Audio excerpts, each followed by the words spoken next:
At least until I became 12, my early memories are mostly pleasant ones.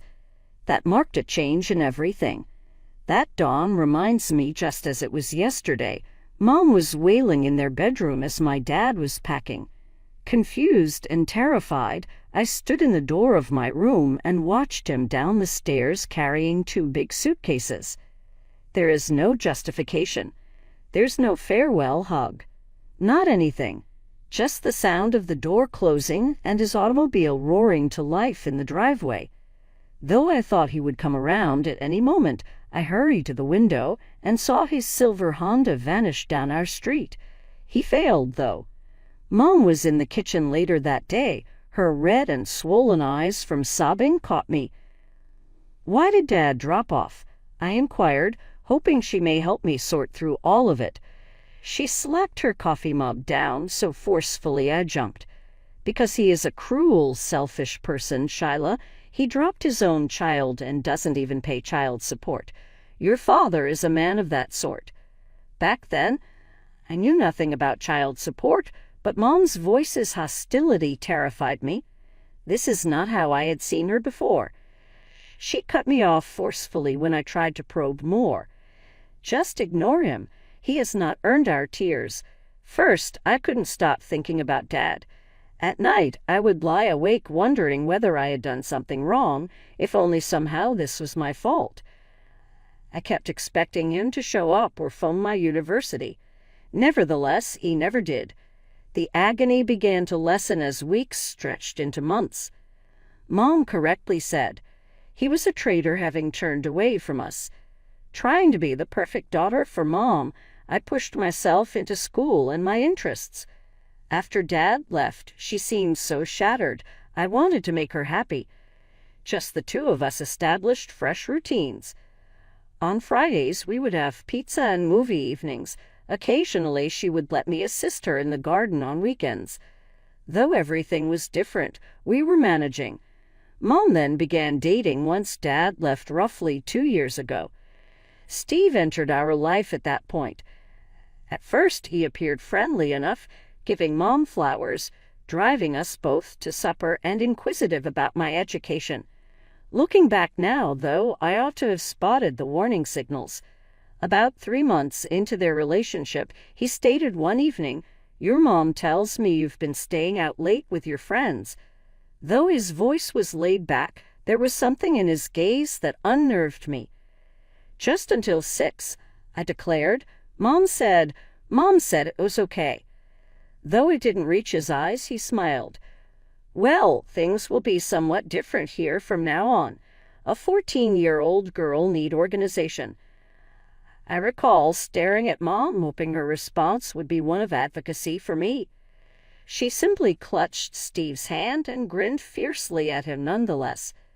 That's when I first sensed it, that tiny movement in the ground under my feet, like everything I knew, was ready to alter once more. Once Mom and Steve were married, my life underwent transformation. It was first a rigorous curfew. By 5:00 p.m. sharp, I had to be home. None of exceptions. Then arrived the chore chart, which listed every single daily assignment I had to finish. Steve would ground me should I have missed even one item. When Dad insisted I clean the whole kitchen by 6:00 p.m. every day, I objected, saying, "But I have volleyball practice after school on Thursdays." Steve responded sharply, "Then you'll have to quit volleyball. Your chores at home come first." I turned to Mom for help, but she just nodded along.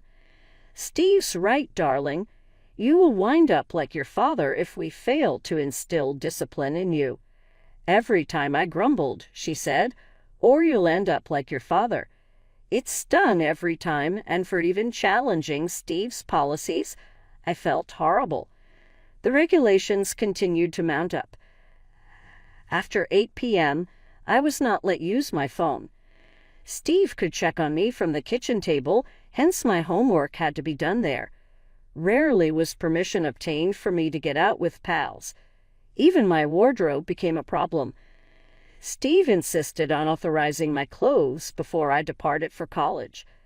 My biology teacher wanted to talk about my project after class, hence one day I came home 10 minutes late. Steve was red with wrath, waiting at the door. "Where were you?" he said fiercely. "Mr. Peterson had to talk about." "No excuses," he cut off me. "You ground yourself for 2 weeks. Flip over your phone." "However, that is not fair," I objected. "I was corresponding with a teacher." 3 weeks now," he answered, waving his hand. "Dilla and Tito make it 4. Saying nothing, Mom witnessed this entire conversation from the kitchen doorway. She simply groaned when I tried to explain later what happened. "Shyla, your father never did. Steve is attempting to teach you responsibility." Mom's announcement that she was expecting added still another level of complexity. Steve could not stop smiling. She was radiant with delight. Though something in my stomach suggested things were going to become worse, I attempted to be happy for them. Tommy, my half-brother, was born 15.5 years ago. I will say he was cute, yet his entrance completely changed my life. I became an unpaid babysitter suddenly, not only in charge of my regular responsibilities. Already dressing in her coat, Mom would add, "You need to watch Tommy while we go out." "But I had a history test tomorrow." I objected. "Family comes first," Steve would say. "Moreover, because your father doesn't send any money, we are supporting you. You can least help by doing this." I sat home with Tommy attempting to study with a wailing infant while I watched them head off on their dinner dates. Steve told me we couldn't afford new school supplies, but he bought Tommy fancy clothes and costly toys. Even on school nights, I had to get up and check on Tommy when he cried at night. Mom would add, "He's your brother," when I grumbled about tiredness, "and you have to help this household since your father doesn't pay alimony." I was bored with hearing about how big of a financial burden I was creating by the time I turned 16. Every time Steve or Mom opened their tongues, it related to their expenditure on me. I thus resolved to act about it. Near our house, the Morning Brew was a little cafe constantly in need of assistance. After school, one afternoon I strolled in and spoke with Sarah, the manager. Given that she hired me right away, she must have seen something in my eyes. Though minimum wages plus any tips I could earn was not fantastic, it was something. On weekends, I worked longer shifts, starting at 4 o'clock and ending at 8 o'clock p.m. The next 2 years were merciless. I would get up at 6:30 and to look after Tani, head to school, work at the cafe, return home to finish more housework and Tommy duty, then try to get in homework somewhere amid all else. My grades started to slide. Simply said, the daily hours fell short. I was heartbroken to find I lacked points required for a scholarship when graduation drew near. I recall trying to convey to Mom and Steve the tuition prices while seated at our kitchen table with acceptance letter in hand. I said, hopefully, maybe we could figure something out together. I could work more hours if you could help with just part of it. Steve nodded and laughed. Laughed, really. You should have considered that before allowing your grades to drop. Mom, bouncing Tommy on her knee, said, "We don't have money for your college. If you would study more instead of always hanging out with your work friends." I finally started working at Wilson Trading Company in an entry-level job. Long hours, mind-numbing job, and Mr. Peters, my supervisor, seemed to enjoy pointing out every little error I did. But with a genuine income, it was actually a job. Then arrived the shocking revelation. Steve summoned a family meeting following my third pay. "Now that you're working full-time," he noted, "it's time you started paying rent." I looked at him in incredulity. "But I already give Mom groceries money." Mom sprang in. "That's for food. This would be for your room, utilities, everything else." They had it all figured out, a figure roughly half my monthly pay would have consumed. I wanted to debate to highlight its unfairness. Still, what decision I had to make? Not including food and other expenditures, my pay would not cover rent anywhere else in town. The following 2 years seemed like quicksand trapping.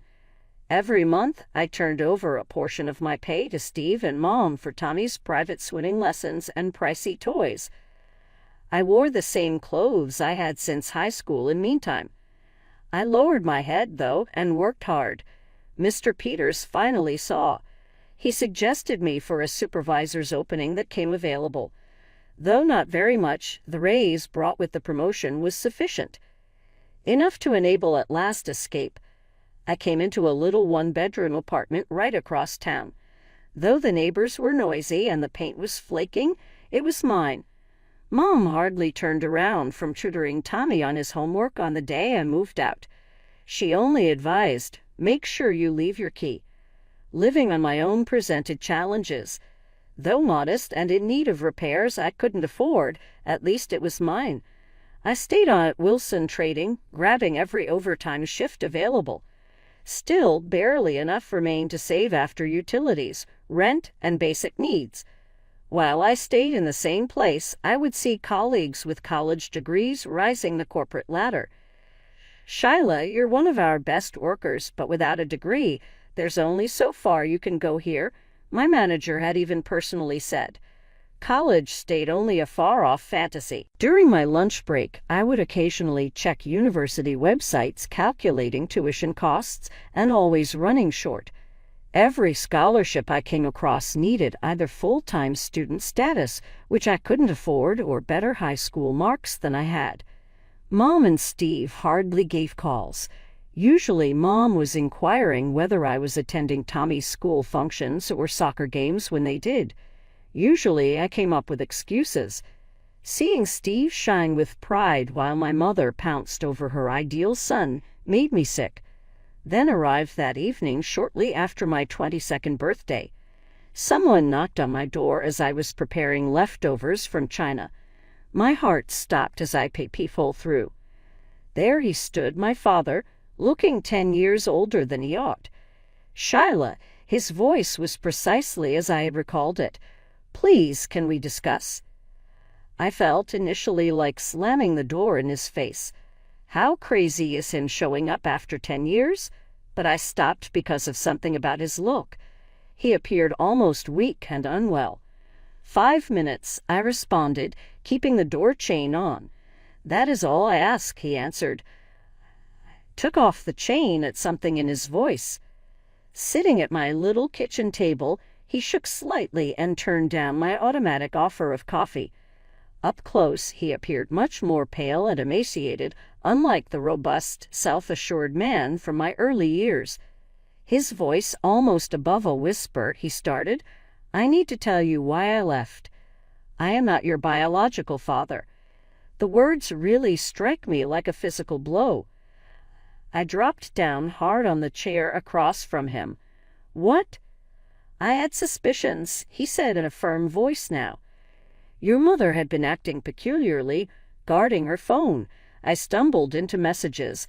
I underwent a DNA test. She came clean about having an affair when I confronted her." My head world-turned.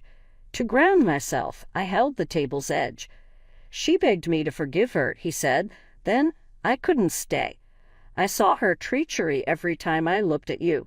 It wasn't fair to you. In all this, you were innocent. Still, I couldn't manage it. Still, I paid the alimony always. Though I couldn't be with you, I made sure your financial needs were met." "What do you mean you paid alimony?" With a trembling voice, I asked. "Mom always remarked you never sent a cent. You weren't supporting me, and she and Steve kept reminding me I had to aid Tommy and pay rent. Dad, or I suppose not exactly my dad, dug into his jacket and took out a big package. Inside were bank records revealing monthly transfers to my mother's account over years. $2,200 every month, without fail," he said gently. I arranged automatic payments the day I left. With shaking hands, I fixed my gaze on the documents. Every comment revealed the same. Regular monthly payments, all obviously labeled child support. Shyla? Years of existence. Tens of thousands of dollars I never would have seen a cent of. I started to get ill. All those years of hearing I was a burden, of working at the cafe in an attempt at study, of paying my own mother her rent, although she had been getting money intended for me every single month. Why are you here now? I pushed the assertions aside and inquired. After all this time. He moved uneasily in his chair, then seemed much more weak. I should let Shyla know some news. Two, indeed. Firstly, I am unable to have children. Shyla, second, I'm dying. Cancer is the diagnosis. I get 2 years at most from doctors. I sat there, shocked. Sitting at my kitchen table, telling me he was dying, was this man I had spent years despising, the one I had blamed for everything wrong in my life. After I left, I tossed myself into work, he said, made some wise financial decisions. For myself, I have done well, rather nicely. But I am not a family man, not one of my children here. And despite all, despite not being your biological father, I have never ceased seeing you as my daughter. What are you saying? I would like to designate Shyla as my heir. I want everything I have, the house, the investment properties, my savings, to go to you. The room whirled. Trying to make sense of what he was saying, I held the edge of the table. I had assumed this man had dropped out from under me, yet he had been helping me all along. He was also dying now and wants to leave his riches to me. I managed to remark, I need time to think about this. He nodded and then stood slowly. Of course, here is my card. When you're ready to talk, phone me. I dazedly guided him to the door. He looked at me one more last time before he went. For what it is worth, Shyla. I'm sorry. Not to leave your mother, she made her decisions. I'm sad to be apart from you. I ought to have figured out a way to tell you the truth. That evening I slept little at all. I understood what I had to accomplish by morning. My hands tightly grasping the steering wheel. My knuckles became white as I drove to Mom and Steve's house. Tommy was in school when Steve's car vanished from the pristine driveway. Mom looked startled to see me when she answered the door in her gardening clothes. Shyla, what are you doing here? Walking by her into the home, I remarked, we need to talk. Tommy's toys all around, his school pictures covering the walls. The living room looked just the same.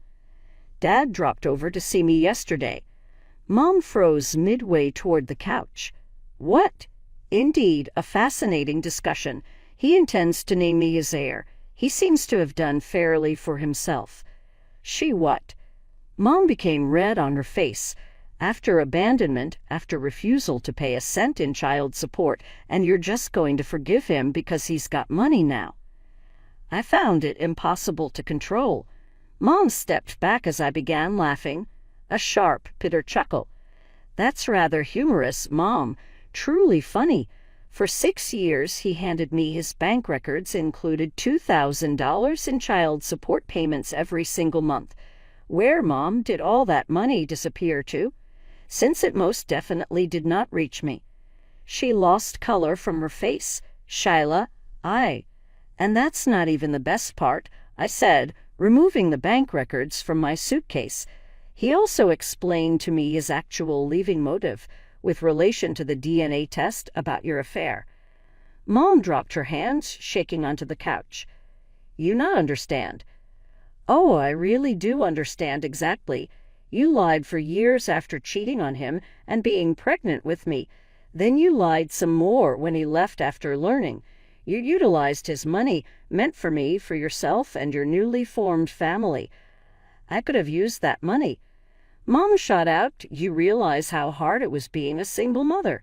And then upon Tommy's arrival, don't you dare try to justify this. I cried aloud. You pushed me through high school. I paid rent thanks to you. While you had hundreds of dollars of my money sitting in your account, you watched me fight to save for college. Mom's startled reaction turned into rage. I raised you. She cried loudly. I looked after you. Now you're going to side with him because he's dangling his money in front of you? side with him. Though he may not be my real father, at least he was honest with me, something more than I could say for you." Her face hard, she got up. "We are done if you accept his money. Are you clear about what I mean? This family will not welcome you any more." I gazed around Tani's toys at the family pictures I wasn't in at this place I'd never felt comfortable in. "That's rather rich, Mom. Truly rich. Years ago, you made it abundantly evident that I belonged not in this family. The only change now is that I at last see the reason. I left the house, letting the door slam behind me. Mom never tried to stop me. My phone started throwing out alerts while I was at work. 'Have you seen your mother's Facebook post?' Carol had asked in a text message. I waited to look till my lunch break. There it was, a whole paragraph on her unappreciative daughter who had left her lovely family for the money of a deadbeat dad. With the theatrics, Mom had truly beyond herself, presenting me as the selfish, uncaring child and herself as the sacrificial single mother. The remarks were considerably more negative. 'I find it unbelievable Shiloh would treat you after all you have done for her.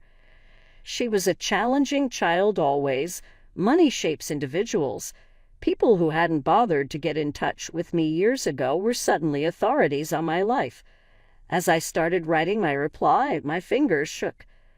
'Since Mom wants to air our family drama on Facebook, let's tell the whole story. Let's talk about how she cheated on Dad and lied about me being his daughter.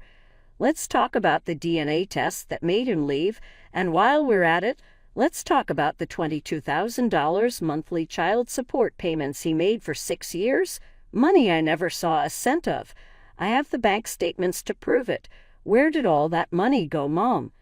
I attached photos of the bank statements, making sure to blur out the account numbers, but leaving the payment amounts clear. The response was immediate. The same relatives who had been condemning me minutes earlier were now flooding Mom's post with questions. 'Is this true, Sarah? What's going on? $22,000 a month for 6 years? That's $14,000. Mom deleted her post within hours. My phone kept ringing with calls from relatives, but I ignored them all. Instead, I pulled out Dad's business card and dialed his number. We met for dinner that weekend. It was awkward at first. 10 years is a long time. Somehow it felt right. He told me stories about his business ventures, and I told him about my job. When I mentioned my dream of going to college, his eyes lit up. 'Let me help,' he said. 'It's the least I can do after all these years.' 2 weeks later, I was enrolled in evening management classes at the local university. For the first time, I felt like my life was moving forward instead of standing still. Dad and I started having weekly dinners. Sometimes we talked about the past, about what really happened. Other times, we just talked about normal things: work, school, movies. He wasn't my biological father, but he was becoming something just as important, a real parent. Mom tried calling a few times after I exposed her lies, but I let it go to voicemail. Steve sent a text about tearing the family apart. I blocked his number. Tommy asked me at the grocery store why I didn't come to his games anymore. That one hurt, but I just wasn't ready to deal with any of them. Those 4 years with Dad were a gift I never expected to have. The doctors had given him 2 years at most, but he was always stubborn. 'I'm not going anywhere until I see you graduate,' he'd say, and somehow he made it happen. We made the most of our time together. Between my evening classes and his treatments, we'd meet for dinner at least twice a week. He told me stories about his life, his business ventures, and even shared old photos from when I was little. Sometimes we'd just sit in comfortable silence, watching old movies or sharing a pizza. You know, he said one evening, about a year after we reconnected, 'I spent 10 years regretting leaving you. Even after I found out you weren't biologically mine, I never stopped loving you as my daughter.' I remember squeezing his hand, unable to speak through the tears. He came to all my college presentations, sat proudly in the front row, even when he was too weak to stand for long. During his better days, he taught me about business, about investing, about all the things he'd learned building his fortune. The last few months were hard. The cancer had spread, and he spent more time in the hospital than out. I took time off work to be there with him, studying for my finals in the uncomfortable hospital chair beside his bed. "You don't have to stay," he'd say. "Try and make me leave," I'd answer. He was there for my graduation, though he had to watch via video call from his hospital room. I brought my diploma to him right after the ceremony, still wearing my cap and gown. His smile was weak, but his eyes were bright with pride. "I always knew you could do it," he whispered. 2 weeks later, he was gone. I was holding his hand when he took his last breath, telling him about my new job offer and how I was going to use everything he'd taught me. The inheritance was substantial: a beautiful house in the suburbs, 2 downtown apartments, and enough money to never work again if I chose not to. But more valuable than any of that were the lessons he'd taught me, the love he'd shown me, and the truth he'd given me. I rented the house and one of the flats, moved into one. Though I retained my employment regardless, the rental revenue more than covered my expenses. Dad helped me to see the need of creating something for me. Some of my cousins still attempt to be peacemakers, suggesting holiday get-togethers or family reunion with Mom, Steve, and Tommy. I usually gently turn down requests. "I've made my peace with the past," I say to them when we get together for holiday dinners, precisely planned knowing Mom will be present. But that doesn't mean I have to review it. They either know or at least they've stopped fighting. Aunt Carol even said she felt bad about trusting Mom's Facebook post without considering my perspective. Uncle Jim said he had long-standing doubts about the child support money but never voiced anything. Every day Tommy looks more like Steve. Sometimes I pass past my old house and see him playing in the yard taller now. Mom still resides there with her ideal small family and Facebook posts of flawless family pictures. Seeing them makes me less furious now. Really, I feel hardly much at all.